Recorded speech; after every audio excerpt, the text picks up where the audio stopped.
الحمد لله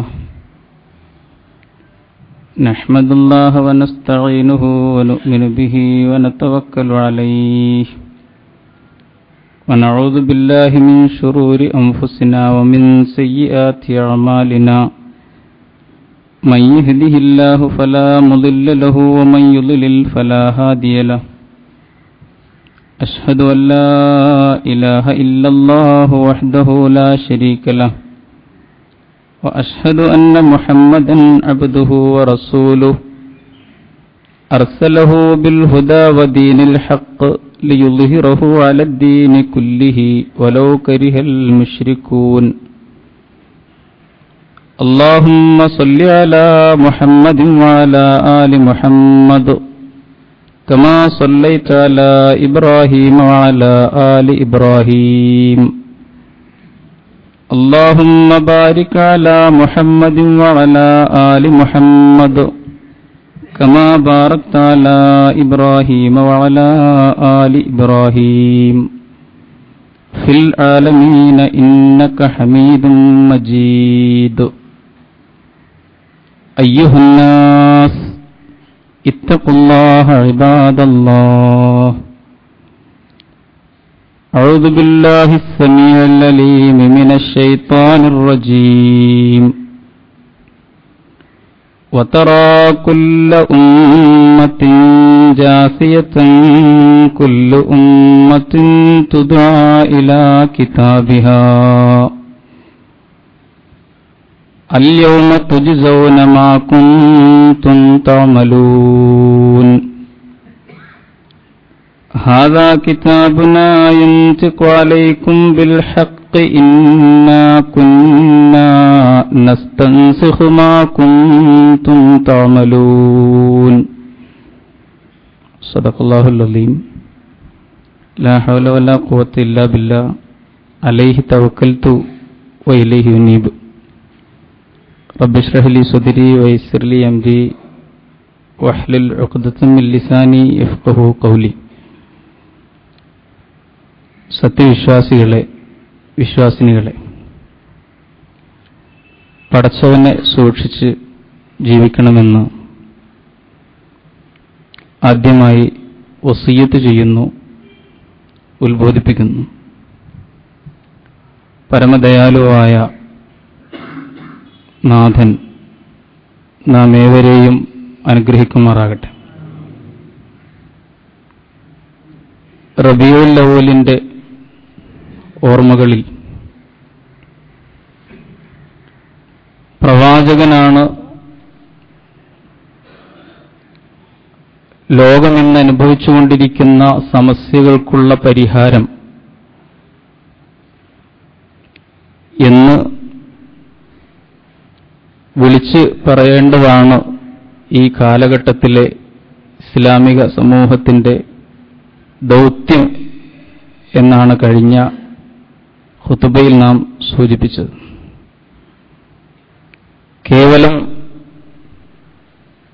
പ്രവാചകനെ സംബന്ധിച്ച പ്രകീർത്തനങ്ങളിലും പ്രഭാഷണങ്ങളിലും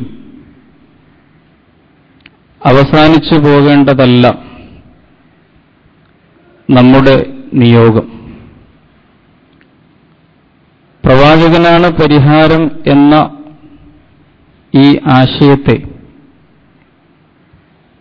അല്പം കൂടി തെളിച്ചു കാട്ടാനുള്ള ശ്രമം മാത്രമാണ് 2-3 ഖുതുബകളിലായി നടത്തുന്നത്. പ്രവാചക വ്യക്തിത്വത്തെ പഠനവിധേയമാക്കിയ ആളുകൾ മുസ്ലിം പണ്ഡിതന്മാർ മാത്രമല്ല, കണ്ണു തുറന്ന് ഹൃദയം തുറന്ന് ജീവിച്ച, ഇപ്പോഴും ജീവിച്ചുകൊണ്ടിരിക്കുന്ന ഒട്ടനവധി മുസ്ലിമേതര ചിന്തകന്മാരും ബുദ്ധിജീവികളുമൊക്കെ പ്രവാചകൻ സല്ലല്ലാഹു അലൈഹി വസല്ലമിന്റെ ജീവിതത്തെയും സന്ദേശത്തെയും പഠനവിധേയമാക്കിയിട്ടുണ്ട്. കേരള വാൽമീകി എന്നറിയപ്പെട്ട മഹാകവിയാണ് വള്ളത്തോൾ നാരായണ മേനോൻ. പ്രവാചക നിയോഗത്തെ സംബന്ധിച്ച് തിരിച്ചറിഞ്ഞ സന്ദർഭത്തിൽ സർവാതിശായിയായ ആ ജീവിതത്തിന്റെ മുമ്പിൽ 100 വട്ടം ഞാൻ നമസ്കരിക്കുന്നു എന്നാണ് മഹാകവി വള്ളത്തോൾ എഴുതിയത്. അഹർ മുഖപ്പൻ കതിരുപോലെ പൊന്നവൻ മുഹമ്മദ പേരിനഹോ നമശതം എന്ന്. 100 വട്ടം വള്ളത്തോൾ നമസ്കരിച്ച ഈ മഹാപ്രവാചകനെ സംബന്ധിച്ചാണ് 100 പേരിൽ ഒന്നാമൻ എന്ന് വിഖ്യാത അമേരിക്കൻ ക്രൈസ്തവ എഴുത്തുകാരനായ മൈക്കിൾ എച്ച് ഹാർട്ട് പറഞ്ഞത്. നിങ്ങൾക്കൊക്കെ അറിയുന്ന അദ്ദേഹത്തിന്റെ ഒരു പുസ്തകമുണ്ട്, the 100, A ranking of the most influential personalities in history എന്ന പുസ്തകം. മനുഷ്യ ചരിത്രത്തെ അത്യഗാധമായി സ്വാധീനിച്ച 100 ജനനായകരെ തെരഞ്ഞെടുത്ത് ലോകത്തിന്റെ മുമ്പിൽ സമർപ്പിക്കുകയാണ് മൈക്കിൾ ഹാർട്ട്. അതിൽ യേശുവുണ്ട്, മോശയുണ്ട്, ഗാന്ധിജിയുണ്ട്, ലോകത്തെ ചലിപ്പിച്ച ധാരാളം ജനനായകരും തത്വചിന്തകരും ഒക്കെയുണ്ട്. ആ 100 പേരുടെ പട്ടികയിൽ ചരിത്രത്തെ അത്യഗാധമായി സ്വാധീനിച്ചവരിൽ ഒന്നാമനായി ക്രൈസ്തവനായ ഗ്രന്ഥകാരൻ എടുത്തു കാണിക്കുന്നത് മുഹമ്മദ് നബി കരീം സല്ലല്ലാഹു അലൈഹി വസല്ലമിനെയാണ്. അദ്ദേഹം പറയുന്നത്, മതത്തിന്റെ മേഖലയിൽ മാത്രമല്ല, മതേതരം എന്ന് നമ്മൾ വിശേഷിപ്പിക്കുന്ന രംഗങ്ങളിലും ഇതുപോലെ അപൂർവമായ വിജയം വരിച്ച മറ്റൊരാൾ ലോകചരിത്രത്തിലില്ല എന്നാണ്. ഞാൻ സൂചിപ്പിക്കുന്നത് പ്രവാചക പ്രകീർത്തനം മുസ്ലിമേതര ചിന്തകന്മാരും ധാരാളമായി നടത്തിയിട്ടുണ്ട്. എന്തുകൊണ്ടാണ് മുഹമ്മദ് നബി ലോകത്തെ അത്യഗാധമായി സ്വാധീനിച്ച ഏറ്റവും വലിയ ജനനായകനായി മാറിയത്? എന്തുകൊണ്ടാണ് അദ്ദേഹത്തിന്റെ നിയോഗം വിജയിച്ചത്? മുസ്ലിം സമാജത്തെ സംബന്ധിച്ചിടത്തോളം ഈ കാലഘട്ടത്തിൽ ലോകത്തിന്റെ മുമ്പിൽ വിളിച്ചു പറയേണ്ട മഹാനായ പ്രവാചകനെ സംബന്ധിച്ച ഈ സന്ദേശം. പക്ഷെ നമ്മൾ തന്നെ ഒരു ആശയ വ്യക്തത വരുത്തേണ്ടതുണ്ട്. പ്രവാചകനെ സംബന്ധിച്ച് എന്താണ് നമ്മൾ ധരിക്കുന്നത്? നബി കരീം സല്ലല്ലാഹു അലൈഹി വസല്ലമിന്റെ വിപ്ലവം ലോകത്ത് അതുല്യമായി, അന്യൂനമായി എല്ലാവരെയും വിസ്മയിപ്പിച്ചുകൊണ്ടിന്നും നിലനിൽക്കുന്നത് എന്തുകൊണ്ട്? പഠിക്കാൻ ശ്രമിക്കുമ്പോൾ നമുക്കത് ബോധ്യമാകും. എന്തുകൊണ്ട് എന്ന ഈ ചോദ്യത്തിന് നൽകാവുന്ന ഏറ്റവും ഹ്രസ്വമായ ഒരു ഉത്തരം വളരെ ലളിതമായി സൂചിപ്പിക്കുക മാത്രമാണ് ഞാൻ ചെയ്യുന്നത്. ഒന്ന്, പ്രവാചകന്റെ സന്ദേശങ്ങളാണ്. ആ സന്ദേശങ്ങൾ സനാതനമായിരുന്നു, സാർവകാലികമായിരുന്നു, പൂർണ്ണതയുള്ളതായിരുന്നു. ഏത് സന്ദർഭത്തിലും പഴയതായിരിക്കുമ്പോൾ തന്നെ പുതുതായിരിക്കാൻ പറ്റുന്ന നിത്യനൂതനത്വമുള്ളതായിരുന്നു പ്രവാചകൻ ലോകത്തിന്റെ മുമ്പിൽ വച്ച സന്ദേശങ്ങൾ. രണ്ടാമതായി, ആ സന്ദേശങ്ങളെ സാക്ഷാത്കരിക്കാൻ പ്രവാചകൻ സ്വീകരിച്ച ഏറ്റവും ഉദാത്തമായ മാർഗവും ശൈലിയും. മൂന്നാമതായി, നബി കരീം സല്ലല്ലാഹു അലൈഹി വസല്ലമിന്റെ വെട്ടിത്തിളങ്ങുന്ന സ്വഭാവ സംസ്കാരം. ഈ സംഗതികളിൽ നമ്മൾ എത്തിച്ചേരും. ഒന്നാമതായി, പ്രവാചകൻ സമർപ്പിച്ച സന്ദേശങ്ങൾ. ഞാൻ ഒരു പുതിയ സന്ദേശവുമായി വന്ന ആളാണ് എന്നൊരിക്കലും റസൂലുള്ളാഹി അവകാശപ്പെട്ടില്ല. ഞാൻ ഒരു പഴയ സന്ദേശത്തിന്റെ പുതിയ സമർപ്പണം, അതിന്റെ പൂർണ്ണതയ്ക്ക് വേണ്ടി നിയമിക്കപ്പെട്ടവനാണ് എന്നാണ് നബി കരീം സല്ലല്ലാഹു അലൈഹി വസല്ലം വിനയത്തോടുകൂടി ലോകത്തോട് പറഞ്ഞത്. പുതിയ ഒരു സന്ദേശവുമായി വന്ന പുതിയ ഒരു ആചാര്യനല്ല. നൂറ്റാണ്ടുകൾ സഹസ്രാബ്ദങ്ങളായി പ്രവാചകന്മാർ കൈമാറിപ്പോന്ന സനാതനമായ സന്ദേശത്തിന്റെ അന്തിമമായ പതിപ്പും അതിന്റെ പൂർണ്ണമായ സമർപ്പണവുമാണ് ആ പ്രവാചക ശൃംഖലയിലെ ഒരു കണ്ണിയായ എനിക്ക് നിർവഹിക്കാനുള്ളത് എന്നാണ് അങ്ങേയറ്റത്തെ വിനയത്തോടുകൂടി പ്രവാചകൻ ലോകത്തോട് പറഞ്ഞത്.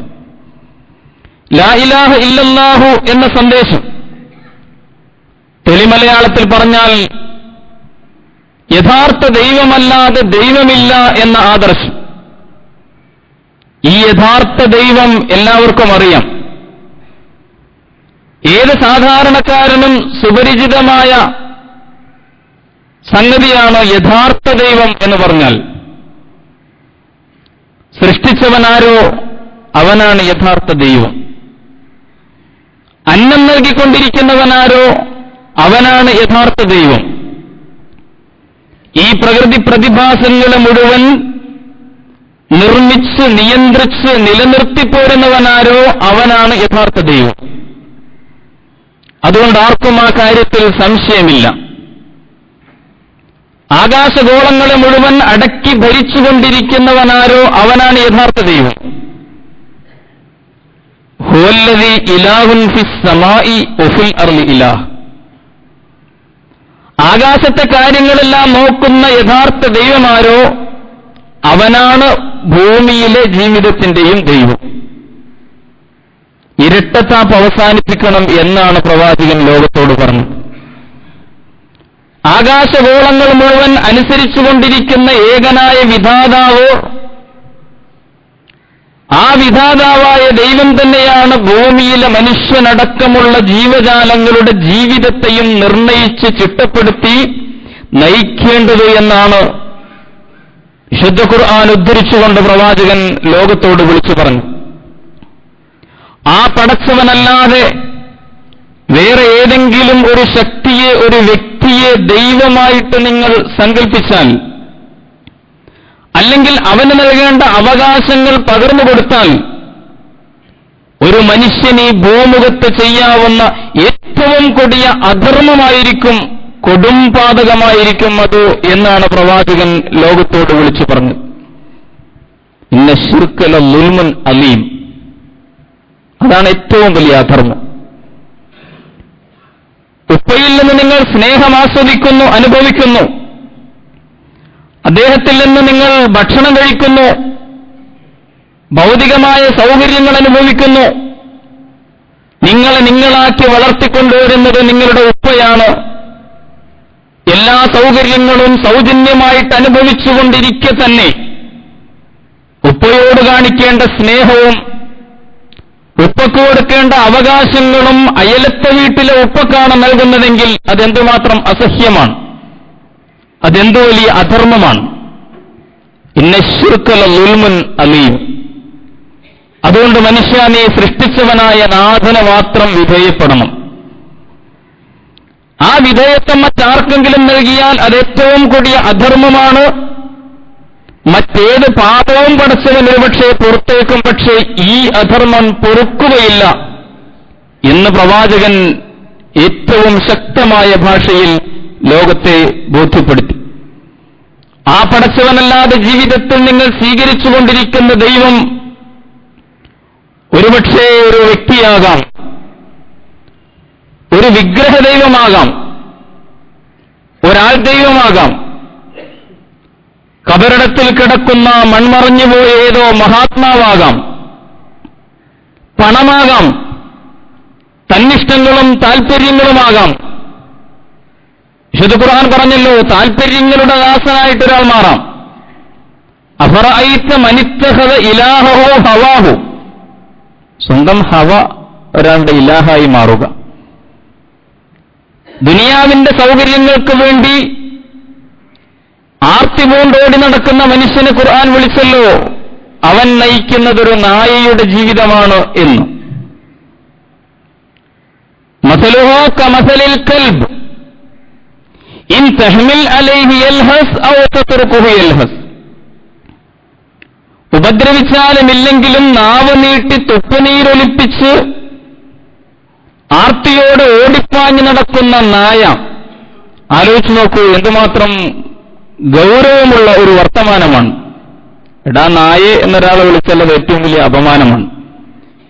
വിശുദ്ധ ഖുർആനിൽ തമ്പുരാനായ നാഥൻ തന്നിഷ്ടങ്ങളുടെ അടിമയായി ജീവിക്കുന്ന മനുഷ്യനെ സംബന്ധിച്ച് പറഞ്ഞതാണ്, അവൻ നായയുടെ ജീവിതമാണ് നയിക്കുന്നത്. ഞാൻ സൂചിപ്പിച്ചത്, ഏകനായ തമ്പുരാന് പകരം മനുഷ്യൻ തന്റെ ജീവിതത്തിൽ സ്വീകരിക്കുന്ന ദൈവം ഒരുപക്ഷേ താൽപര്യങ്ങളാകാം, ദേഹേച്ഛയാകാം, പണമാകാം, അധികാരമാകാം, ഒരു പുരോഹിതനാകാം. ആർക്കാണെങ്കിലും ഈ അവകാശം നീ വകവെച്ചു കൊടുത്താൽ അത് ശിർക്കാകുന്നു എന്നാണ് പ്രവാചകൻ ആ അധർമ്മത്തിന്റെ ഗൗരവത്തെ സംബന്ധിച്ച് ലോകത്തോട് പറഞ്ഞത്. രണ്ടാമത്തെ കാര്യം, ദൈവത്തെ സംബന്ധിച്ച പ്രവാചകന്റെ സംസാരം ലോകം ശ്രദ്ധിക്കേണ്ട വർത്തമാനം. ലോകത്ത് മനുഷ്യൻ ദൈവത്തിൽ വിശ്വസിച്ചാൽ പോരെന്നും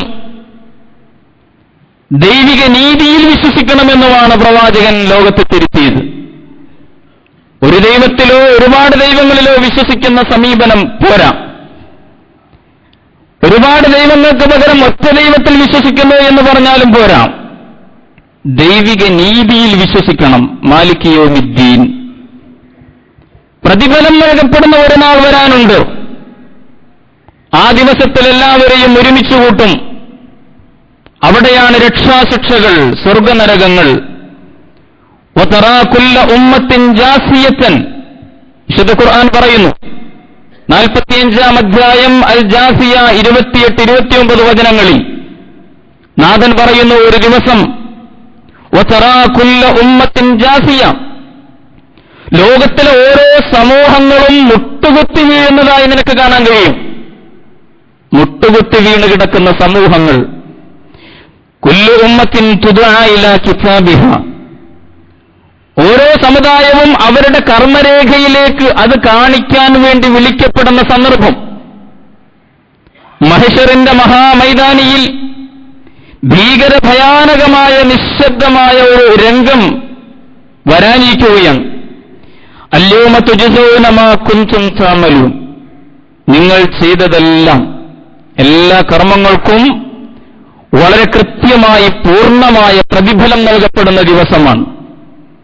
ഹാദാ കിതാബുനാ യൻതിഖു അലൈക്കും ബിൽ ഹഖ്, നിങ്ങളുടെ ജീവിതത്തെ സംബന്ധിച്ച് നാം തയ്യാറാക്കിയ ഈ രേഖ സംസാരിക്കും. ഈ ഭാഷയൊക്കെ നമുക്ക് വേഗം മനസ്സിലാവും. നിങ്ങൾ ദുനിയാവിൽ ചെയ്ത ഓരോ കർമ്മത്തെ സംബന്ധിച്ചും നാം തയ്യാറാക്കിയ ഈ രേഖ നിങ്ങളോട് സംസാരിക്കും സത്യസന്ധമായി. ഇന്നാ കുന്നാ നസ്തൻസിഹു മാ കുൻതും തഅമലൂൻ. ഇന്നാ കുന്നാ നസ്തൻസിഹു, അറബി അറിയുന്നവർക്കറിയാം. ഫോട്ടോ കോപ്പി എടുക്കുന്നതിനാണ് ഇസ്തിൻസാഹ് എന്ന് പറയുക. തീർച്ചയായും നാം നിങ്ങളുടെ കർമ്മങ്ങളുടെ പകർപ്പെടുക്കുകയായിരുന്നു, നിങ്ങൾ ചെയ്ത ഓരോ ചെറുതും വലുതുമായ കാര്യങ്ങൾ. യാ ബുനയ്യ ഇന്നഹാ ഇൻ തകു മിസ്കാല ഹബ്ബത്തിൻ മിൻ ഖർദലിൻ, കർമ്മം ഒരു കടുകുമണി തൂക്കമേ ഉണ്ടാവൂ ഒരുപക്ഷേ. ഫതകുൻ ഫീ സുഹ്റത്തിൻ ഔ ഫിസ് സമാവാതി ഔ ഫിൽ അർള്, ആ കടുകുമണി തൂക്കം മാത്രമുള്ള നിസാരമായ ഈ കർമ്മം ഏതോ കരിമ്പാറക്കൂട്ടങ്ങൾക്കിടയിൽ വെച്ചാണ് സംഭവിച്ചിട്ടുള്ളത്, അല്ലെങ്കിൽ ആകാശഭൂമികൾക്ക് എവിടെയോ വെച്ച്.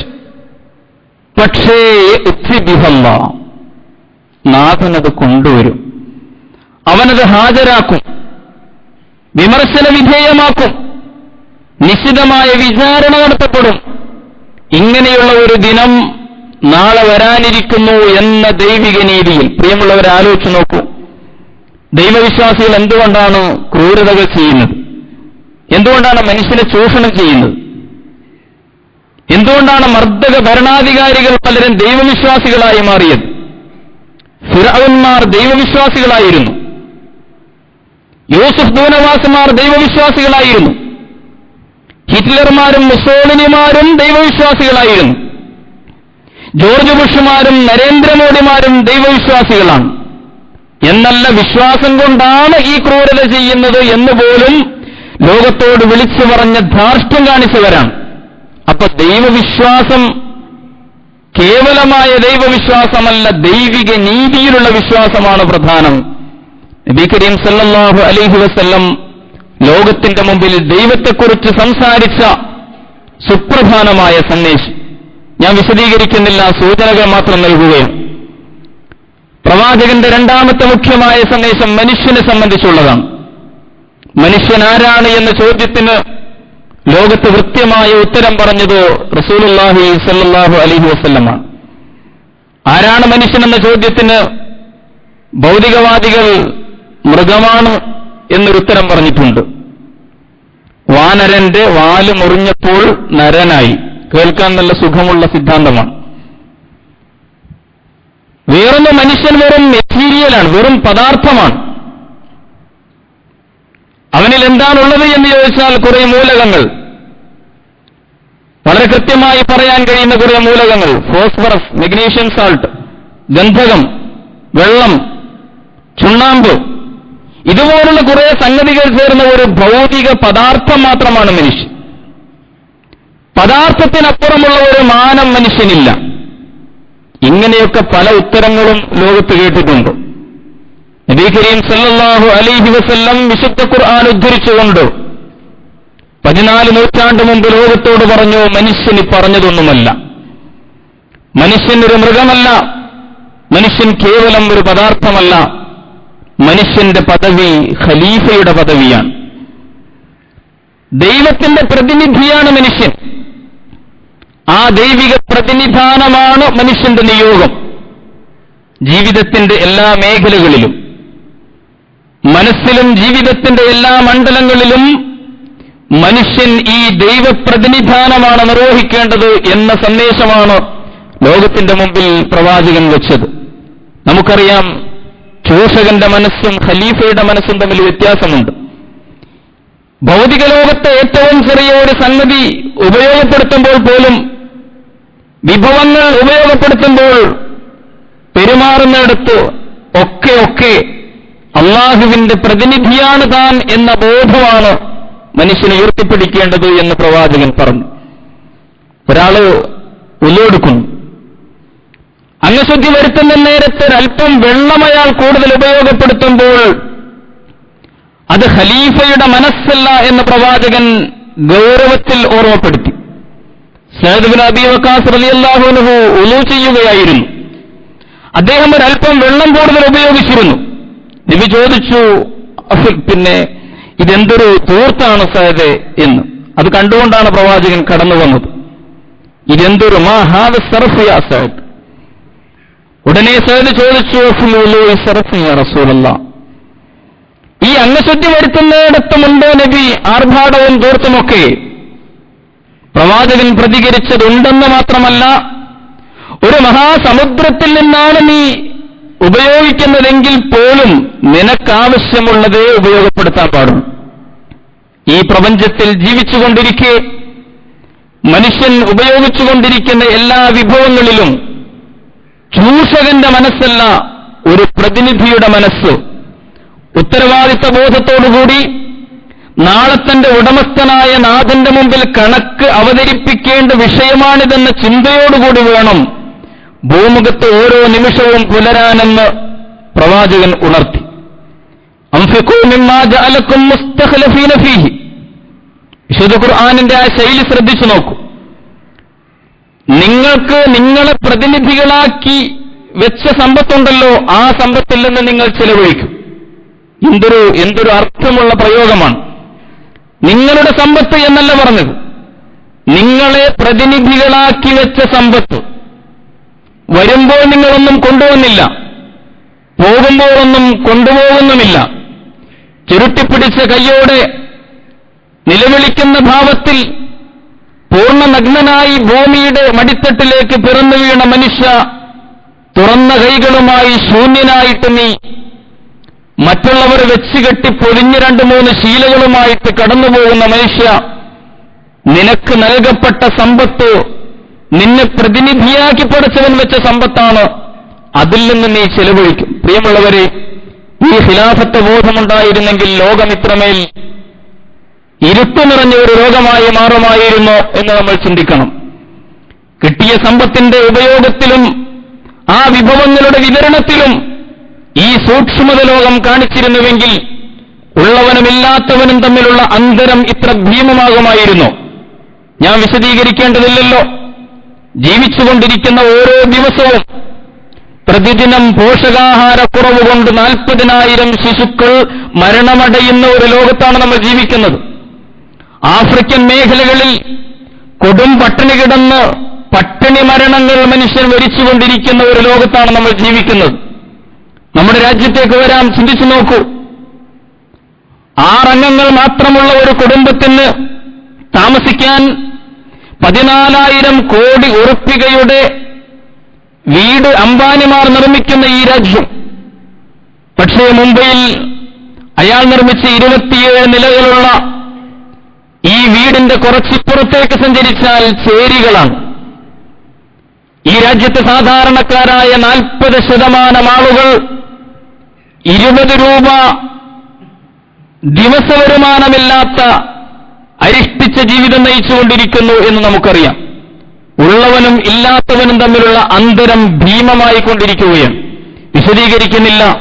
അൻഫിഖൂ മിമ്മാ ജഅലക്കും മുസ്തഖ്ലഫീന ഫീഹി, നിങ്ങളെ നാഥൻ പ്രതിനിധികളാക്കി വെച്ച സമ്പത്ത്, ആ സമ്പത്തിൽ നിന്ന് നിങ്ങൾ അവൻ നിർദ്ദേശിച്ച വഴികളിൽ ചിലവഴിക്കണം എന്ന് പറയും. അപ്പൊ മനുഷ്യനെ സംബന്ധിച്ച പ്രവാചകന്റെ സന്ദേശത്തിൽ സുപ്രധാനമായ ഒന്ന്. രണ്ടാമത്തെ ഒന്ന് മനുഷ്യന്റെ ഏകതയാണ്. ഒന്നാണ് എന്ന സന്ദേശം. നബി കരീം സല്ലല്ലാഹു അലൈഹി വസല്ലമാണ് ആ സന്ദേശത്തെ പ്രായോഗികമായി ലോകത്തിന്റെ മുമ്പിൽ തെളിയിച്ചത് എന്ന് നമുക്കറിയാം. കുല്ലുക്കും മിൻ ആദം വ ആദമു മിൻ തുറാബ് അന്നാസു സവാസിയത്തുൻ കഅസ്നാനിൽ മസ്ത്, ചീർപ്പിന്റെ പല്ലുകൾ പോലെ തുല്യരാണ് നിങ്ങളെല്ലാം എന്ന് മനുഷ്യന്റെ സമത്വത്തെ സംബന്ധിച്ച് ലോകത്തെ പഠിപ്പിച്ച റസൂൽ അത് വാക്കിലല്ല പ്രയോഗത്തിൽ തെളിയിച്ചു കൊടുക്കുകയാണ് ചെയ്തത് എന്ന് നമുക്കറിയാം. വിവേചനങ്ങളില്ലാത്ത ഒരു ലോകത്തെ പ്രവാചകൻ ചരിത്രത്തിൽ സംഭാവന ചെയ്തിട്ടാണ് മറഞ്ഞുപോയത്. വിവേചനങ്ങളില്ലാത്ത ഒരു ലോകം. എത്രയോ പുരോഗമിച്ചു ഇന്ന് മനുഷ്യൻ. ഇന്നും പരിഷ്കാരത്തിന്റെയും വികസനത്തിന്റെയും നാഗരികതയുടെയും ഒക്കെ സ്വർഗമെന്ന് പറയുന്ന ഇടങ്ങളിൽ പോലും വിവേചനങ്ങളല്ലേ, വംശീയത, വർഗീയത, വിഭാഗീയത, സാമുദായികത. എല്ലാ മനുഷ്യരും ഒന്നാണ് എന്ന സങ്കല്പം ലോകത്തെ കൊണ്ട് സമ്മതിപ്പിക്കാൻ ഏത് ദർശനത്തിന് സാധിച്ചു? ഏത് സാമൂഹ്യ ചിന്തകന് സാധിച്ചു? ഏത് രാഷ്ട്രീയ നേതൃത്വത്തിന് സാധിച്ചു? 1963 ഓഗസ്റ്റ് 28 വാഷിംഗ്ടണിൽ നടന്ന അമേരിക്കയുടെ തലസ്ഥാന നഗരിയിൽ നടന്ന ഉജ്ജ്വലമായ പ്രക്ഷോഭത്തിന്റെ ചരിത്രം കുട്ടികൾ പുസ്തകത്തിൽ പഠിക്കുന്നുണ്ടല്ലോ. കറുത്ത മക്കളുടെ വമ്പിച്ച ഒരു റാലി. മാർട്ടിൻ ലൂതർ കിങ് ആയിരുന്നു അതിനെ നയിച്ചത്. അദ്ദേഹം പ്രസംഗിച്ച വിഖ്യാതമായ ആ പ്രസംഗമുണ്ടല്ലോ, ഐ ഹാവ് എ ഡ്രീം, എനിക്കൊരു സ്വപ്നമുണ്ട് എന്നായിരുന്നു. എന്താ സ്വപ്നം? ഞങ്ങളുടെ ഈ നാട്ടിൽ എന്റെ തൊലി കറുത്ത 4 കുട്ടികൾ, ആ കുട്ടികൾ അവരുടെ തൊലിയുടെ നിറം കൊണ്ടല്ലാതെ അവരുടെ കഴിവുകൾ കൊണ്ടും അവരുടെ സ്വഭാവങ്ങൾ കൊണ്ടും വിലയിരുത്തപ്പെടുന്ന, അംഗീകരിക്കപ്പെടുന്ന ഒരു ദിനം ഈ അമേരിക്കയിൽ ഉണ്ടാകുമോ എന്ന് എനിക്കറിഞ്ഞുകൂടാ. അങ്ങനെ ഒരു നാൾ ഞാൻ സ്വപ്നം കാണുകയാണ് എന്നാണ് മാർട്ടിൻ ലൂതർ അന്ന് പ്രസംഗിച്ചത് 1963. പിന്നെയും നൂറ്റാണ്ട് പിന്നിട്ടു. ഇതും അമേരിക്കയടക്കമുള്ള രാജ്യങ്ങളിലുള്ള വംശീയ വിവേചനങ്ങൾ ഞാൻ വിശദീകരിക്കുന്നില്ല. ആഫ്രിക്കൻ നാടുകളിൽ പ്രബുദ്ധമെന്ന് കൊട്ടിഘോഷിച്ചുകൊണ്ടിരിക്കുന്ന നമ്മുടെ ഈ ഉത്ബുദ്ധ കേരളത്തിൽ താൻ അപ്പോയിന്റ്മെന്റ് കിട്ടി വന്ന് ഇരിക്കാൻ പോകുന്ന കസേര തൊട്ടു മുമ്പ് പിരിഞ്ഞുപോയ കീഴ്ജാതിയിൽപ്പെട്ട ഉദ്യോഗസ്ഥനിരുന്ന ചെയറായിരുന്നതുകൊണ്ട് അത് ശുദ്ധികലശം നടത്തി വൃത്തിയാക്കിയതിനു ശേഷം മാത്രം ഇരിക്കുന്ന മനുഷ്യരെ ഈ അടുത്ത കാലത്തും നമ്മൾ പരിചയപ്പെട്ടല്ലോ ഈ കേരളത്തിൽ. മനുഷ്യർ തമ്മിലുള്ള വിവേചനങ്ങൾ. റോമക്കാരനായ സുഹൈബിനെയും പേർഷ്യക്കാരനായ സൽമാനെയും ഖുറൈശിയായ അബൂബക്കറിനെയും ഉമറിനെയും എത്യോപ്യൻ അടിമയായിരുന്ന ബിലാലിനെയുമൊക്കെ ഒരേ നിരയിൽ അണിനിരത്തി ലാ ഫളല ലി അഹദിൻ അലാ അഹദിൻ ഇല്ലാ ബിത്തഖ്വ, ഒരാൾക്കും ഒരാളെക്കാളും ദൈവിക സൂക്ഷ്മതയുടെ വിഷയത്തിലല്ലാതെ ഒരു വ്യത്യാസവുമില്ല, മനുഷ്യരെല്ലാവരും സമന്മാർ, ഞാനൊരു സദസ്സിൽ വന്നാൽ പോലും നിങ്ങൾ പേർഷ്യക്കാര് കാണിച്ചു തന്നതുപോലെ എഴുന്നേറ്റ് നിന്നാദരിക്കേണ്ടതില്ല എന്ന് പഠിപ്പിച്ച റസൂലുള്ളാഹി സ്വല്ലല്ലാഹു അലൈഹി വസല്ലമാണ് ഈ മനുഷ്യ മഹത്വവും സമത്വവും ലോകത്തെ ബോധ്യപ്പെടുത്തിയത് എന്ന് നമുക്കറിയാം. വിവേചനങ്ങളില്ലാത്ത ഒരു ലോകം. പ്രിയമുള്ളവരെ, ആലോചിച്ചു നോക്കൂ. ഇന്നും ലോകത്തിന്റെ മുമ്പിൽ മുസ്ലിം സമാജം ഒരുപാട് ജീർണിച്ചിട്ടുണ്ട്, ഒരുപാട് കുഴപ്പങ്ങളുണ്ട് അവർക്കിടയിൽ. ഇസ്ലാമിന്റെ നേർ സാക്ഷ്യമല്ല അവരുടെ ജീവിതം. പക്ഷേ അതേസമയം നമ്മൾ പറയണം, ഇന്നും അവശിഷ്ടമായ ഒരുപാട് നന്മകളുടെ സമാജമാണിത്. ഹജ്ജിന്റെ സന്ദർഭത്തിൽ കഅബാലയത്തിനും പരിസര പ്രദേശങ്ങളിലും രൂപം കൊള്ളുന്ന ഒരു ഏകലോകമുണ്ടല്ലോ. ലോകത്തിന്റെ നാനാദിക്കുകളിൽ നിന്ന് കടന്നുവരുന്ന മുസ്ലിം സമാജത്തിന്റെ പ്രതിനിധികൾ 25-30 ലക്ഷം വരുന്ന ആളുകൾ, വിവിധ വർണ്ണക്കാർ, വിവിധ ദേശക്കാർ, വിവിധ ഭാഷ സംസാരിക്കുന്ന ആളുകൾ, വ്യത്യസ്ത പ്രകൃതമുള്ളവർ, വ്യത്യസ്ത രാജ്യങ്ങളിൽ നിന്ന് വരുന്നവർ, എല്ലാ വിവേചനങ്ങളും അവിടെ തീരുകയാണ്. വിവേചനങ്ങളില്ലാത്ത ഒരു പ്രതീകാത്മകമായ സിംബോളിക്കായിട്ടുള്ള ഒരു ഏകലോകം കഅബാലയത്തിലും പരിസരങ്ങളിലും ഹജ്ജ് വേളയിൽ ലോകം കാണുകയാണ്. ഇതുപോലെ പ്രതീകാത്മകമായിട്ടെങ്കിലുമുള്ള ഒരു ചിത്രം ലോകത്തെവിടെയെങ്കിലും സൃഷ്ടിക്കാൻ ഏതെങ്കിലും ഒരു ദർശനത്തിന് സാധിച്ചിട്ടുണ്ടോ? വളരെ ഗൗരവത്തിൽ നമ്മൾ ചിന്തിക്കേണ്ടതുണ്ട്. പറഞ്ഞു വന്നത് മനുഷ്യനെ സംബന്ധിച്ച പ്രവാചകന്റെ സംസാരം. ആ സംസാരത്തിൽ ഏറ്റവും പ്രധാനപ്പെട്ട ഒന്നാണ് മനുഷ്യരുടെ ഏകത്വത്തെ സംബന്ധിച്ചും അവർക്കിടയിലെ സമത്വത്തെ സംബന്ധിച്ചുമുള്ള പ്രവാചകന്റെ സന്ദേശം. മൂന്നാമതായി പ്രത്യാശയുടെ സന്ദേശം.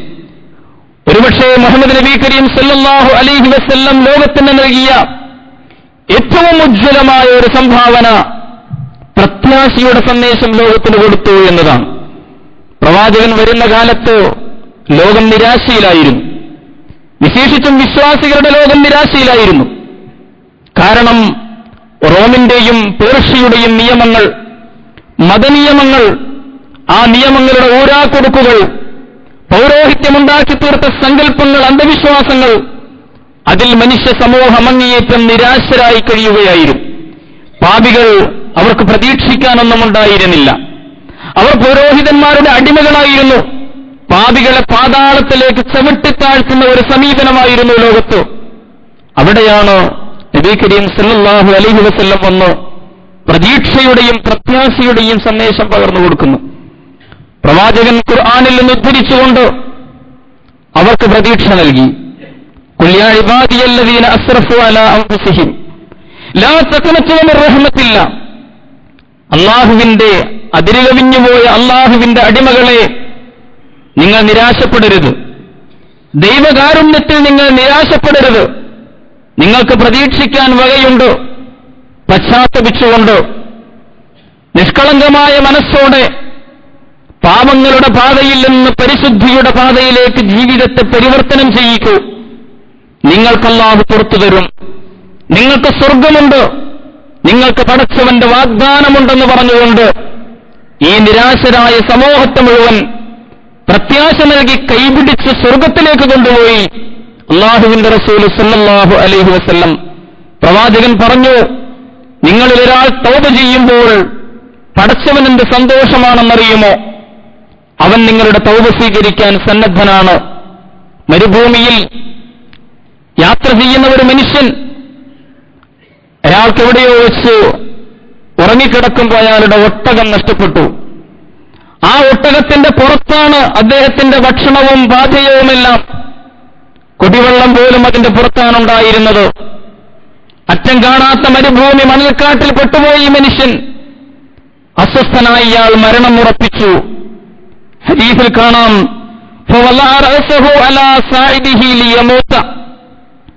മരണം ഉറപ്പിച്ചുകൊണ്ട് തന്റെ കൈത്തണ്ട തലയണയാക്കി വെച്ചയാൾ മരണം പ്രതീക്ഷിച്ചു കിടന്നു.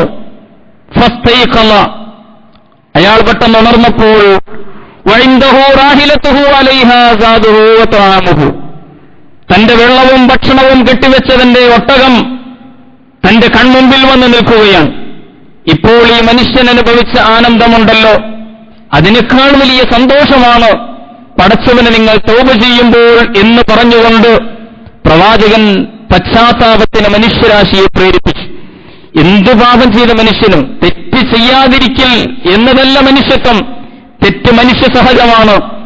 തെറ്റുപറ്റിയാൽ അത് തിരുത്താനുള്ള മനസ്സ്, വിശുദ്ധിയുടെ മാർഗത്തിൽ വിവേകത്തോടുകൂടി പിന്നെ സഞ്ചരിക്കാനുള്ള മനസ്സ്, നബി കരീം സല്ലല്ലാഹു അലൈഹി വസല്ലം ഈ പ്രത്യാശയുടെ സന്ദേശമാണ് ലോകത്തിന്റെ മുമ്പിൽ തുറന്നുവെച്ചത്.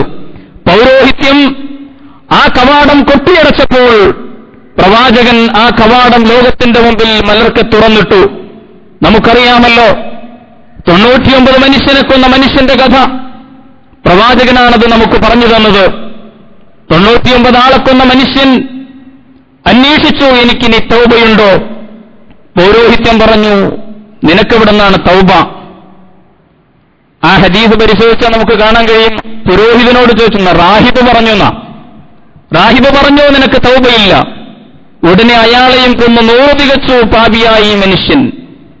എന്നിട്ട് അയാൾ പിന്നെ ഒരു പണ്ഡിതനോട് ചോദിച്ചു, റാഹിബല്ല ആലിമായ മനുഷ്യനോട് ചോദിച്ചു. അപ്പോൾ അദ്ദേഹം ഈ മനുഷ്യനോട് ചോദിച്ച ചോദ്യമുണ്ട്, തൗബയുണ്ടെന്ന് മാത്രമല്ല, വമൻ യഹൂലു ബൈനഹു വബൈന തൗബ, പടച്ചവന്റെയും നിന്റെയും ഇടയിൽ തൗബക്കിടയിൽ തടസ്സം നിൽക്കുവാൻ, മറകെട്ടുവാൻ ആരാണുള്ളത് എന്ന് പറഞ്ഞുകൊണ്ട് പ്രത്യാശയുടെ മഹത്തായ ഉത്തരം നൽകിയപ്പോൾ പാപിയായി മനുഷ്യൻ പരിവർത്തനം ചെയ്യപ്പെടുന്നു. നമുക്കറിയാമല്ലോ ആ കഥ. അവസാനം അദ്ദേഹം മരണാസന്നനാകുമ്പോൾ കാരുണ്യത്തിന്റെ മാലാഖമാരാണ് അദ്ദേഹത്തിന്റെ റൂഹിനെ പിടിച്ചത് എന്ന് ഹദീസുകളിൽ കാണാം. ആ റൂഹിനെ പിടിക്കുന്ന സമയത്ത് ആ മനുഷ്യൻ നന്നാകാൻ പോകുന്ന നാട്ടിലേക്ക് അദ്ദേഹം തന്റെ നെഞ്ചുകൊണ്ടൊന്ന് ആഞ്ഞുകിടന്നു. ഇങ്ങനെ മനുഷ്യന്റെ മനസ്സിനെ മാറ്റിയെടുത്തു അല്ലാഹുവിന്റെ റസൂൽ. 100 പേരെ കൊന്ന മനുഷ്യനും നിഷ്കളങ്കമായി പശ്ചാത്തപിച്ച് മടങ്ങിയപ്പോൾ പരിശുദ്ധമായി ജീവിതം നയിക്കാനും സ്വർഗം ലഭിക്കാനും ഇടയാക്കി എന്ന് പ്രവാചകൻ കാരുണ്യത്തിന്റെ കഥകൾ പറഞ്ഞു. അബൂ ഹുറൈറയുടെ മുമ്പിൽ വന്ന യുവതിയുടെ ചരിത്രമറിയാമല്ലോ. എനിക്ക് തൗബയുണ്ടോ എന്നാണ് സുന്ദരിയായ ആ പെണ്ണ് ചോദിച്ചത്. ഞാൻ കൊടുംപാപിയാണ്, വ്യഭിചാരത്തിലേർപ്പെട്ടു, ഒരു കുഞ്ഞും ജനിച്ചു. കുഞ്ഞു ജനിച്ചപ്പോൾ അവളെ കഴുത്ത് ഞെരിച്ച് കൊന്നുകളഞ്ഞ കൊടുംപാപിയാണ് ഞാൻ, എനിക്ക് തൗബയുണ്ടോ? അബൂ ഹുറൈറ പറഞ്ഞു, നിനക്കെവിടുന്ന തൗബ? ദേഷ്യത്തോടുകൂടി പ്രതികരിച്ചതാണ്. പോയി ആ സ്ത്രീ അങ്ങേയറ്റത്തെ നിരാശയോടുകൂടി, പടച്ചവനെ, എന്റെ ഈ സുന്ദരമായ ശരീരം നരകത്തിന്റെ തീനാളങ്ങൾക്ക് വേണ്ടിയാണല്ലോ നീ പടച്ചുവിട്ടത് എന്ന് പിറുപിറുത്തുകൊണ്ട് കടന്നുപോയ ആ സ്ത്രീ റസൂലിനെ കണ്ടപ്പോൾ അബൂ ഹുറൈറ ഈ സംഭവം പറഞ്ഞു. ഉടനെ നബി ചോദിച്ചു, അബൂ ഹുറൈറ, നീ എന്തൊരു അബദ്ധത്തിന്റെ ഉത്തരമാണ് പറഞ്ഞത്? ഇല്ലാമൻ താബ വആമന വഅമില അമലൻ സാലിഹ ഫഉലൈക യുബദ്ദിലുല്ലാഹു സയ്യിആതിഹിം ഹസനാത്ത് വകാന അല്ലാഹു ഗഫൂറർ റഹീമ. നിഷ്കളങ്കമായി പശ്ചാത്തപിച്ച് മടങ്ങിയ ഒരാൾ, പിന്നെ വിശ്വാസവും സൽക്കർമ്മങ്ങളും കൊണ്ട് ജീവിതത്തെ പരിശുദ്ധപ്പെടുത്തുന്നവർ, അവരുടെ തൗബ അല്ലാഹു സ്വീകരിക്കും, അവർക്ക് പുറത്തു കൊടുക്കും. വകാന അല്ലാഹു ഗഫൂറർ റഹീമ, പടച്ചവനെല്ലാം പൊറുക്കുന്നവനാണ്, കാരുണ്യവാനാണ് എന്നല്ലേ ഖുർആൻ. നീ എന്തൊരു അബദ്ധമാണ് അബൂ ഹുറൈറ പറഞ്ഞത് എന്ന് അദ്ദേഹത്തിന് വിഷമമായി. പിന്നെ ഈ സ്ത്രീയെ അന്വേഷിച്ച് നടക്കുകയാണ്. ഒരു ദിവസം നീണ്ട അലച്ചിലിന്റെ അവസാനം കണ്ടുമുട്ടി. പ്രവാചകനിൽ നിന്ന് പ്രത്യാശയുടെ മറുപടിയുണ്ട് നിനക്ക് എന്ന് പറയുമ്പോൾ ശുക്രന്റെ നന്ദിയുടെ സുജൂദിൽ വീണ് കരഞ്ഞു പ്രാർത്ഥിക്കുന്ന ആ സ്ത്രീയെ നമ്മൾ ചരിത്രത്തിൽ കാണുകയാണ്. തന്റെ കീഴിലുണ്ടായിരുന്ന ഒരു അടിമയെ മോചിപ്പിച്ചുകൊണ്ട് പിന്നെ സാത്വികമായി ജീവിതം നയിച്ച സ്ത്രീയുടെ കഥ നമ്മൾ വായിക്കുകയാണ്. ഞാൻ സൂചിപ്പിക്കുന്നത്, പ്രവാചകൻ പ്രത്യാശ നൽകി. നിരാശയിൽപ്പെട്ട ലോകത്തിന്റെ മുമ്പിൽ പ്രത്യാശയുടെ കവാടങ്ങൾ തുറന്നു വെക്കുകയാണ് റസൂലുള്ളാഹി ചെയ്തത്. അതുപോലെ തന്നെ അവസാനത്തെ സന്ദർഭത്തിൽ ഹജ്ജത്തുൽ വിദായിൽ ഒരുമിച്ചുകൂടിയ ജനസഹസ്രങ്ങളുടെ മുമ്പിൽ, 1,00,000-ൽ പരം വരുന്ന അനുയായികളുടെ മുമ്പിൽ പ്രവാചകൻ ലോകം കേട്ട ഏറ്റവും വലിയ മനുഷ്യാവകാശ പ്രഭാഷണം നടത്തി. നമുക്കറിയാമല്ലോ, ആറ്റിക്കുറുക്കി പ്രവാചകന്റെ ജീവിത സന്ദേശങ്ങളുടെ സംഗ്രഹം, സാരസംക്ഷിപ്തമാണ് പ്രവാചകൻ പകർന്നു നൽകിയത്. അവിടെ കൂടിയ ജനങ്ങളുടെ മുമ്പിൽ കസ്വ എന്ന് പറയുന്നതിന്റെ ഒട്ടകത്തിന്റെ പുറത്തിരുന്നുകൊണ്ട് ഉർനാ താഴ്വരയിൽ റസൂലുള്ളാഹി സ്വല്ലല്ലാഹു അലൈഹി വസല്ലം നടത്തിയ ഉജ്ജ്വലമായ വിടവാങ്ങൽ പ്രഭാഷണം.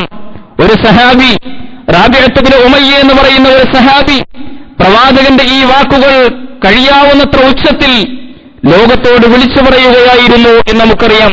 മനുഷ്യാവകാശങ്ങളെ സംബന്ധിച്ചാണ് പ്രവാചകൻ അന്ന് സംസാരിച്ചത്. ഞാൻ സൂചിപ്പിക്കുന്നത്, പ്രവാചകന്റെ ഈ സന്ദേശങ്ങളെ തിരിച്ചറിയുകയും സ്വന്തം ജീവിതത്തിലൂടെ സാക്ഷാത്കരിക്കുകയും അത് ലോകത്തിന്റെ മുമ്പിൽ സമർപ്പിക്കുകയും ചെയ്യലാണ് റബീഉൽ അവ്വലിനോട് നമുക്ക് ചെയ്യാവുന്ന നീതി. പരസ്പരം കാര്യങ്ങൾ ശരിയായി മനസ്സിലാക്കാൻ നമുക്ക് തൗഫീഖ് നൽകി അനുഗ്രഹിക്കുമാറാകട്ടെ.